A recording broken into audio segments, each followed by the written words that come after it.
शेतकऱ्यांचा विजेचा प्रश्न मिटला. शेतकऱ्यांना आर्थिक उत्पन्नाचा पर्याय. देवाभाऊंच्या ऊर्जा मंत्रालयाचे यश. सौर पंपामुळे 25 वर्ष वीज बिल येणार नाही. शेतकऱ्यांची 10 वर्षांची बचत. शेतकऱ्यांना अतिरिक्त वीज कंपन्यांना विकता येणार.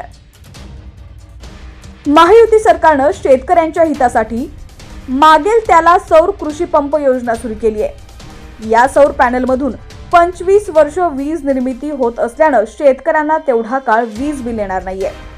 7.5 HP आणि सौर पंपाचा विचार केला तर 25 वर्षाच्या कालावधीत शेतकऱ्यांचं वीज बिलाचे 10 लाख रुपये वाचणार आहेत.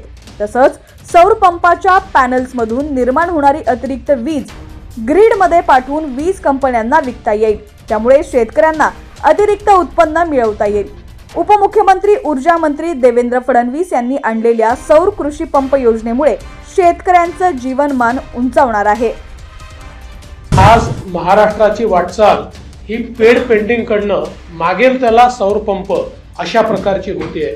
पण या शेतकऱ्यांना आपण विचार केला तर पुढच्या 25 वर्षाकरता या ठिकाणी कुठलंही बिल लागणार नाहीये. पुढच्या काळामध्ये त्यांनी अधिकची वीज तयार केल्यानंतर ती ग्रीडमध्ये कशी टाकता येईल आणि त्यांना त्यातनं उत्पन्न कसं देता येईल, म्हणजे बिल भरणारा हा आता पैसे घेणारा कसा होऊ शकेल, अशी योजना शेतकऱ्यांपर्यंत आणण्याचा प्रयत्न या सरकारच्या माध्यमातून चाललेला आहे.